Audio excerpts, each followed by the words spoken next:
Hey y'all, I'm Cheryl. Welcome to Misty Ridge Homestead. We're so glad you're hanging out with us today. So what's been going on this week? First things first, I got the second of 2 iron infusions to help with my anemia, and they are telling me that probably will take about 2 weeks after the second iron infusion before I'll start to have some relief from some of the symptoms that I've had with all the complete exhaustion and the heaviness and the lightheadedness and the weakness and all of the stuff, the headaches, the brain fog, which you guys have witnessed firsthand when I make videos and call basil, mint, and all that kind of stuff. So hopefully that will change and I'll get better, I hope. Anyway, this last week, because I had a few days that I really felt bad. After iron infusion, you have what's called iron flu. Mine has not been nearly as bad as what they said it could be. I really just kind of had headaches and some lightheadedness, and not really a whole lot different than how I've been feeling anyway. I did have a couple of episodes of nausea, but not even enough to take medicine. So I'm very very grateful for that. So what happened this week though, while I was feeling bad already, because I had the 2 weeks ago I had the first infusion, and then 2 weeks later I had the second one, and so I had 2 or 3 days in both situations where I kind of felt bad. Well, you still have to milk a cow in those situations. Those things still have to happen. Gardens still have to be watered. Things that harvested, they still have to be harvested, whether you feel like it or not. So I have been dragging, and it's been really hard. But my husband went up ahead of me to get all the equipment ready for me to milk Maggie May. And he had gone to the garden to do a little watering, and as I was walking up there, he says, he hollered at me. He said, "You need to come look at these mama goats." Well, to give a little history here, we had 2 mama goats. We had a male for a little while. Obviously, they bred, and in April, I believe, they had babies. We had 6 babies total. 6 kids that ran around, and they were so much fun. We've done a bunch of videos about that, so y'all go back and check those out. They were fun. The reason I want goats is because I want to do things like make goat soap and goat cheese, and I want to learn all those things, but I have to get to feeling better before I can do that. So this year we were just going to let the mamas dry up, sell the goats, and move on with life. Well, so it was 12 weeks. I had not seen a kid nursing in several weeks. So we sold 4 of the goats. We sold 4. I'll show you who they are in the video. We sold 4 of the baby kids that we had, and thinking life was going to go on and it was been fine. Well, James called me up there to the barn, and he said, "You need to look at the mamas." And I looked at both the mamas, and they were both very engorged, their teats, where we had to stop. Sorry, I got a cat getting up in here. This is Cheyenne, y'all. She's my baby, and she's determined to be in the video today. So I go up and check, and mamas were engorged, and we didn't even, at that point, our milking equipment for goats was put away, and I wasn't even sure where it was. So the only thing I could do was sit down and put them on the stanchion and hand milk them out. So you'll see that was quite, I had just a little plastic thing that I milked in. Didn't keep it, obviously. I just needed to get them where they weren't going to get mastitis, hopefully. Because we've dealt with that with cows, and that is not fun. So I did Priscilla first. She's been milked before. She's not got the great teats for milking, but she does real good. She stands for it really well, as long as you give her some sweet feed and some grains, some treats to get through it. Trixie, on the other hand, this was her first time being milked like that. I milked her a little bit when she had mastitis last year, and she kicks and carries on something fierce. At this point, we've been doing this a few days, and she's not getting better, so I am really contemplating finding her a new home. She probably needs to be somebody's pet and not a dairy goat. I love her. She's so sweet. Normally, she's not always sweet with the babies, but she was always sweet with people. I think maybe she was a bottle baby. They can grow up to be bratty. I got one like that.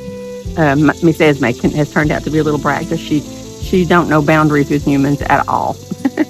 She will get in your lap. She will climb on your back. She tries to get in the feed room. She's just a mess. So anyway, back to the goats. I hand milked them that day. We had to come back and find all of our milking equipment and get everything in working order, because a couple of the tubes had to be changed. And so we did all that. And so now, guys, we have a whole new milking routine. What was taking us 30 minutes, now taking quite a bit longer. We'll get it down a little bit, but now at this point we go up and we milk Priscilla, because she's easiest. I start with her, and then I put Trixie on the milk stanchion for the goats, and I milk her, and that's not fun. And while I'm doing that, James is getting Maggie May in, getting her ready to start milking, and then we can milk Maggie May's our cow, our dairy cow. So then we milk Maggie May. And then it's double the work in cleanup, because you got 2 whole different milk buckets and such that you have to clean out, and you got to be real careful with that. So this was originally supposed to be nothing but our milking routine, and how we milk and what the process and how we clean up and all that kind of stuff. Yeah, this has turned into a little bit bigger video than that. So at this point, I have a refrigerator full of cow's milk, which we always do this time of year. Normally, though, I would be making cheese and yogurt and all of the dairy products. With me feeling bad, I haven't done any of that. Hopefully, I'll be able to do some soon. I'm hoping. Y'all say me a prayer. I really do hope I can get back to making all the fun. I mean, the sour cream and cottage cheese and yogurt and cheeses. And I have some new cheeses I want to learn to make. Now, I'm going to have to learn to make some goat cheese. Maybe. I think what I'm going to do, I watched some videos yesterday, and I think what I'm going to do is start with goat soap. Now, the process looked a little scary because you're having to use lye, which is basically kind of an acid, and that stuff apparently heats up on its own.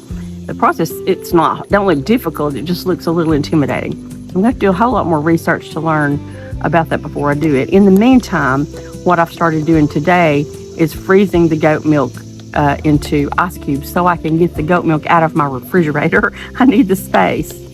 Eventually, we're going to build, we have a room already picked out, and we're going to build an area in the barn that is specifically designed to process the milk, and having a dishwasher up there to wash the jars, an extra one because it keeps my dishwasher filled up. And you need a really good quality dishwasher to sanitize those jars, and have a refrigerator up there so we can have the milk, and maybe even keep some of the excess eggs up there. So we will see, but that we're not quite there this year. Obviously, between James's incidents in the hospital this year and my anemia, it's just not really been the year for that kind of stuff yet. So hopefully it will soon. So anyway, that's where we are. I just kind of wanted to give you a update as to what this has turned into, because in my last video I told you this would be a milking routine video. It's a little bit more complicated than that this time, but it's kind of funny sometimes too. So we'll catch you guys on the back end.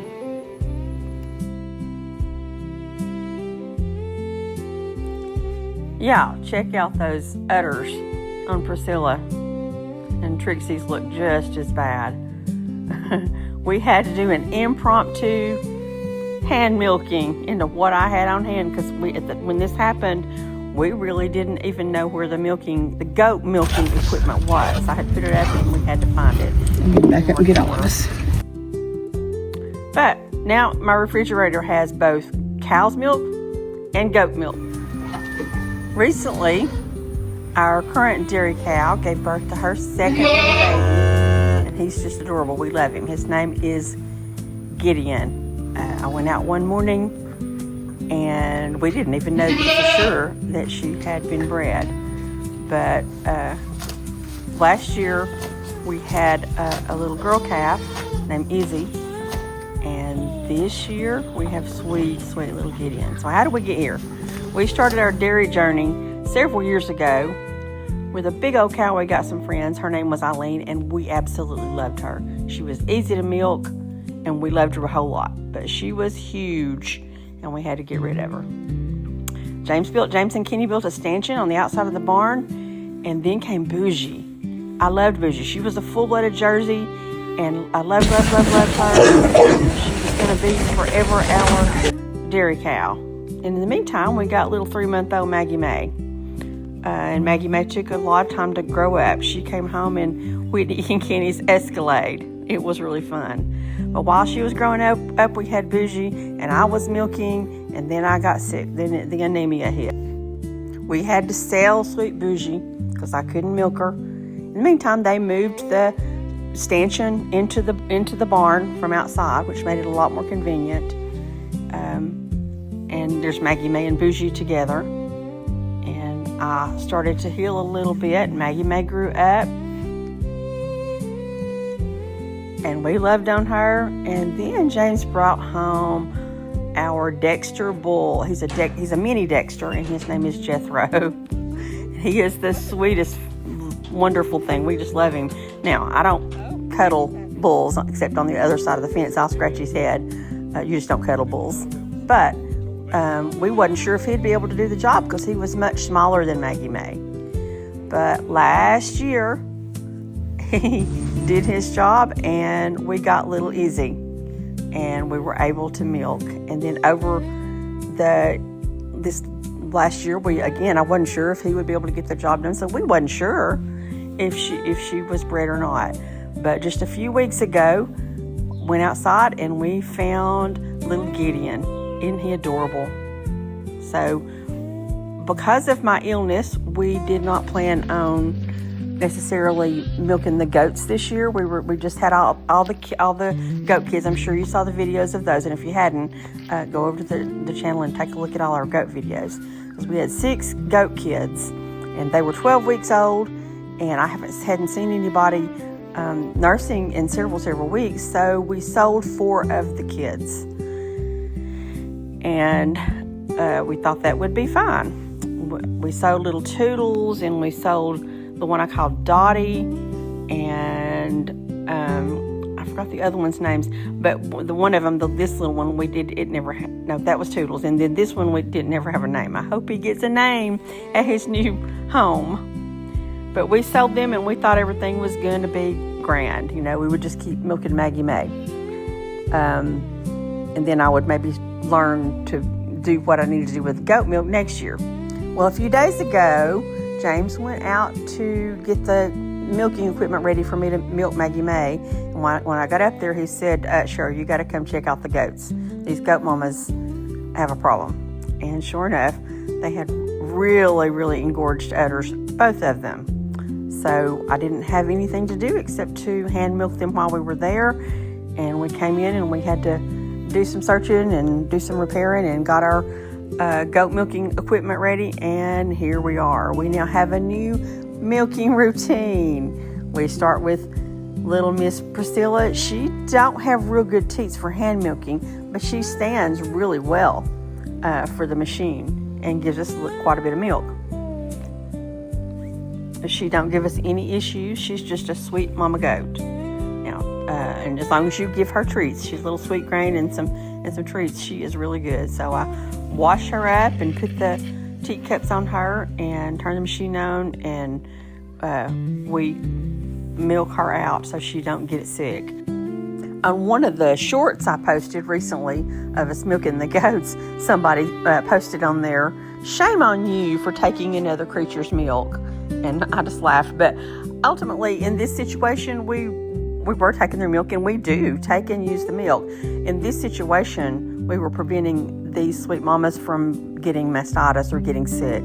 So it wasn't just a matter of taking their milk. It was necessary. This is little Miss Trixie. She is a first-time mom, and she has not been milked much. I milked her last summer a little bit just for mastitis, just to prevent it when we brought her up. And she don't like this. She don't like it at all. I literally have to tie her little back legs down to keep her from kicking me in the face, because she tries really hard to do just that, as you'll see. But we clean her up. If she would stand for this, she's got really good teats for hand milking. The right side, we dried up earlier in the season because she started to get mastitis, and ultimately we just let that side dry up. Which she had enough milk in the other side for the other 2 babies, because I was bottle feeding little Esme. So again, I clean her up with all the time with her fighting and put some cream on her, some balm on her, and I milk her out, and mainly in the left teeth that still has quite a bit of milk coming in. As you can see, she's looking at me like, please don't do that, stop. James gives her treats. We do everything to try to get her to stand for this, because it's not something we really want to do. It's what we have to do this right now to keep her from getting sick. So right now I have goat's milk, and we are still trying to figure out what to do with it, because that wasn't the plan with this year. Hopefully, with my recent iron infusion, I'm going to get better pretty quickly and be able to do some of this stuff. But y'all, it's not as bad as it looks. She's getting treats, and we are loving on her, and hopefully we won't have to. With her, I'm not going to continue to do any more than I have to, and frankly, we may be looking for her another home. She's just not going to be a good dairy goat. She just does not enjoy being in the stanchion. I think she might make somebody just a really good pet, somebody who didn't want to breed her. So we're seriously considering that at this point, because this is just miserable for her.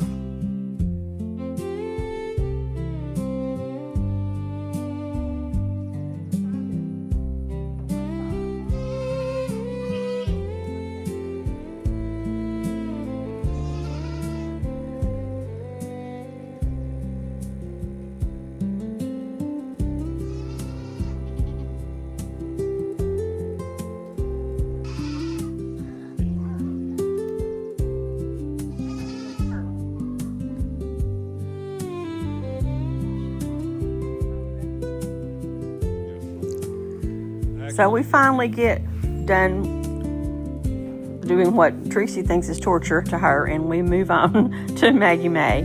James has already got part of it set up in there in the cow stanchion room, and we set everything up.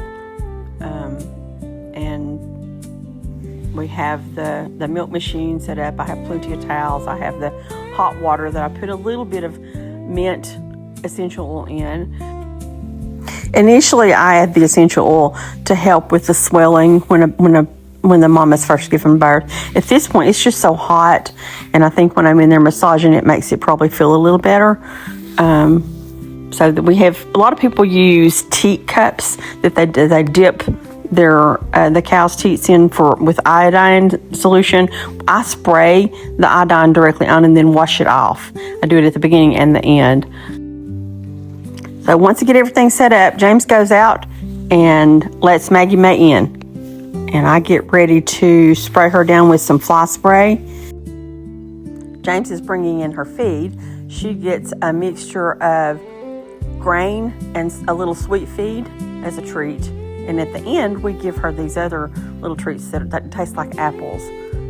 So the bulls are usually out of the fence wishing they could come in, because I think they can smell the sweet feed, and they always wish they could come in and get some too.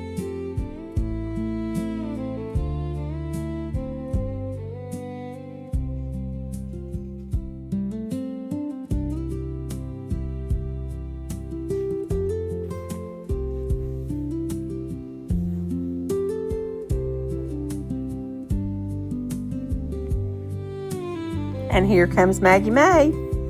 I close the head gate. I spray her down with a homemade fly spray that I make. It's made with apple cider vinegar and a little squirt of Dawn and some water and then some essential oils.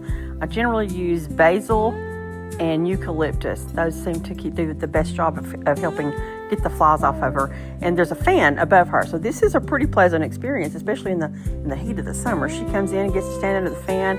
We wash her down good, and I spray her with the fly spray. And James is putting the hobbles on her.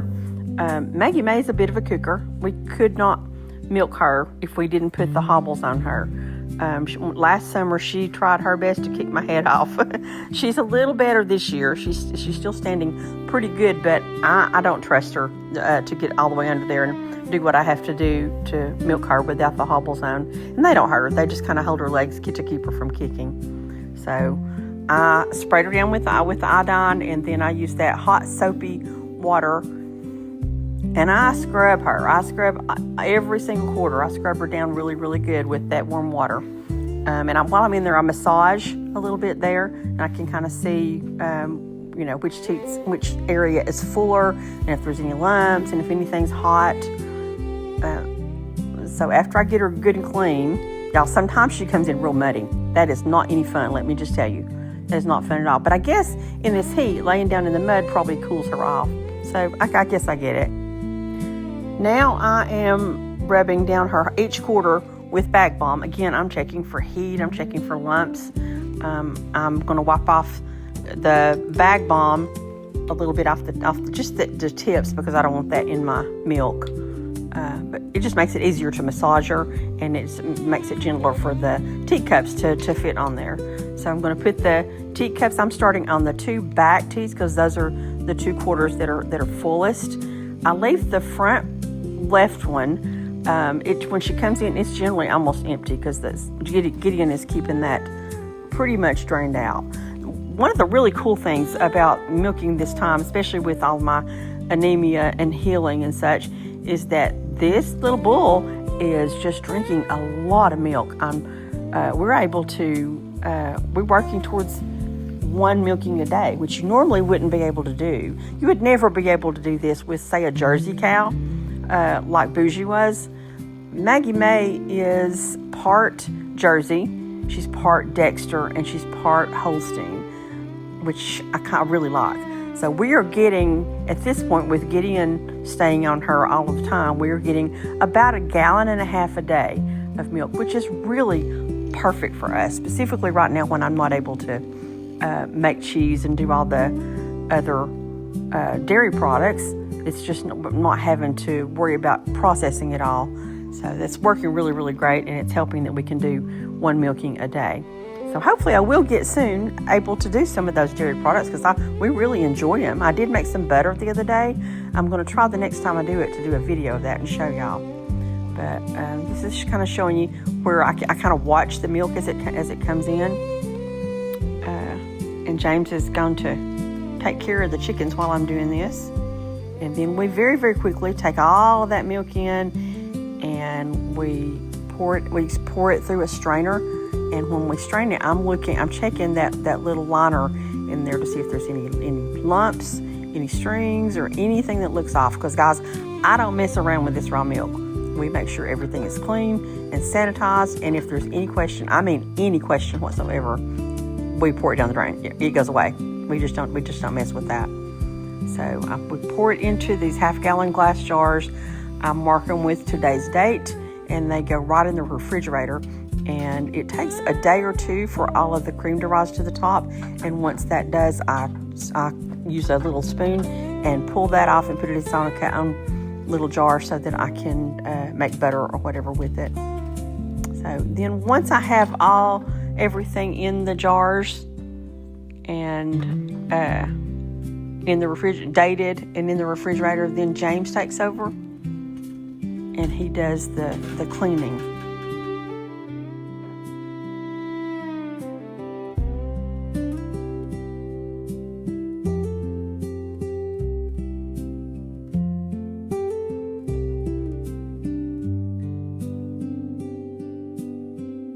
At this point, James takes over and he cleans up all of the milking equipment.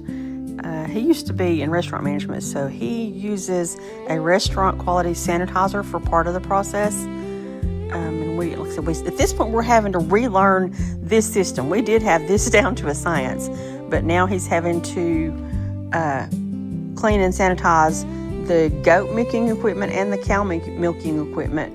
And we're trying to decide, do we do it at the same time or do we do one at a time? We're trying to figure out the best process to make that happen. So we run each machine through with some hot water and Dawn. And then from there, he runs that sanitizer through them.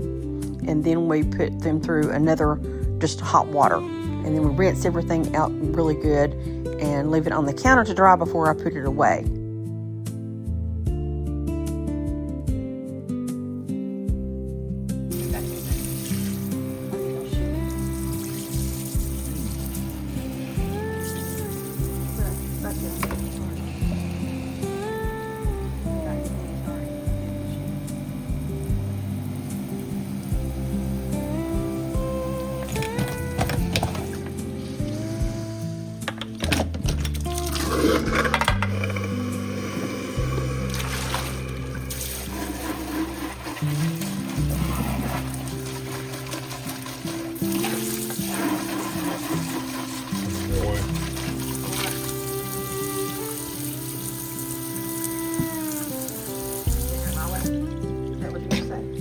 coming your way.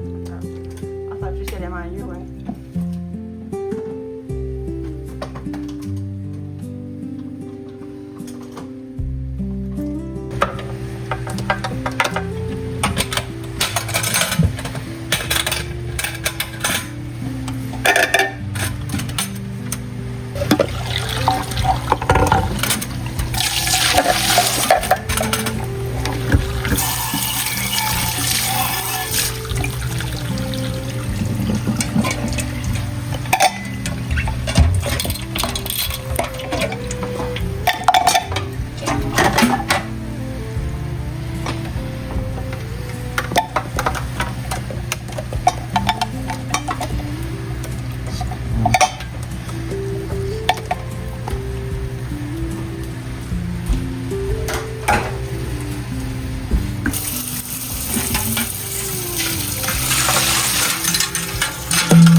Let's make some of James's chocolate milk. I've been trying to remember where I got this recipe. I got it from another YouTube channel. I want to give credit, but I believe it was that 1870s homestead. I'll see if I can do a little research and find out for sure, and come back here and add it here. But at the end, I will post the recipe in the play notes. But it's a pretty simple process. You add the chocolate chips and all of the goodies in the saucepan, and you kind of mix them up, and it makes a really, really rich, thick chocolate sauce. And then I put it in the refrigerator for an hour, and then I blend it in the mixer, and then put it in the refrigerator. It's like I said, it's a pretty easy process. But it is a rich, delicious raw milk chocolate milk. It's so yummy, y'all.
Hey there.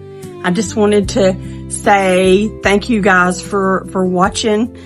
We hope you enjoyed seeing our new dairy situation, because it is quite different. And keep watching, because we're going to learn to make some goat soap, maybe some goat cheese. I'm not sure if I'll get to that this year right with my health. We'll see. If I get to feeling better pretty quickly, we will absolutely learn some. If you guys have recipes for good goat soap, or a way to make some goat cheeses, just send them to me and let's see what we can do. Or any other ideas of what I can do with the goat milk. I mean, obviously we're going to drink some, but we got so much dairy cow milk right now that I don't know what we do with it. If you're questioning the taste of goat milk as opposed to dairy cow milk, not a whole lot of difference. So the goat milk, frankly, I think I probably would only have goats, just because they're smaller and easier for me to manage to milk by myself. With Maggie May, I have to have James's help almost every time, because she can be a little kicky and we have to put, those chains on her legs, and I won't do that. He has to do that. But with goat's milk, it is not like, so with cow's milk, the cream rises to the top, and you can kind of scoop that off and have the cream separate to make butter. Goat's milk don't do that. It stays naturally homogenized, which means it don't separate like that. When you buy commercial milk from the store, they do two things. It is homogenized, and it is pasteurized. Pasteurized means it is brought to a high temperature, which kills a lot of the good stuff that you need, your body needs. If you're going to drink milk, why bother if you're not going to get the good stuff from it? Which is why I prefer raw cow's milk. But you'd have to be careful with it. You do have to be careful with how you handle it and that kind of stuff, which we are very careful. I mean, people who drink raw milk from goats and dairies forever, y'all. And what I read recently was across the world, goat's milk is more prevalent than cow's milk. Didn't know that. Now, if I wanted to make butter, or some of the other dairy products that I make with cow's milk, with the goat's milk, I'd have to get a separator. And I just don't see the necessity for that right now. So, we will use goat's milk in its place. And what I started to say, they don't taste a lot different when you taste them, but we've done some taste tests, recently for people who had never tasted it. We used to put some cow's milk in one, some goat's milk in the other, and they'll say the same thing. The goat's milk has a little thicker texture. I think it's a little more buttery, a little more salty, kind of just tastes good. I've read that it can taste goaty if you keep the male cows close. We get rid of the male cows because they will breed back with their mamas, and we don't want that. So we don't currently have a buck on the property. So our goat's milk don't have any chance of that. The other thing I've read, and it works that way with cow's milk too, you have to chill them as quickly as possible. You have to get them chilled if you want the best flavor, and we do that. So anyway, that's where we are with our new milking routine. And we hope you guys enjoyed it, and we hope you'll come back and hang out with us again as we go through this learning process for what to do with the goat's milk. Wasn't planned this year, but you can't let a goat who is hurting when they stop milking, you normally dry them off, and it happens kind of slowly. We thought that had happened naturally. It had not. So when they carry that milk in there too long, it can develop bacteria and they get mastitis, and that can cause long-term damage to the teat. It makes the goat really sick. It hurts. It's really painful. So you have to, for us this time with the goats, it wasn't a matter of like one of the persons commented, I think I said on my last video, they said, shame on you for stealing another creature's milk. Well, we do that. But in this situation, we weren't just stealing milk. We were legitimately preventing those mama goats from being sick and getting ill. So, we didn't have a choice. We had to do that this time. So anyway, thank you guys for tuning in, and be blessed, and we'll see you next time.